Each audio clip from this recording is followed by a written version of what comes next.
ਉਹ ਜੇ ਤੁਸੀਂ ਜਾਣ ਲਿਓ ਕਦ ਜਾਣ ਉੱਪਰ ਦਾ ਦੇਖੇ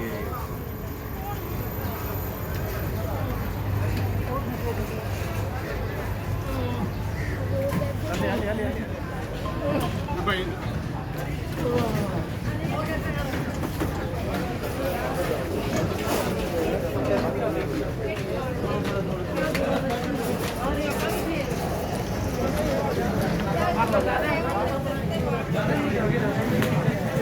ਰਸਤਾ ਬੰਦ ਹੋਇਆ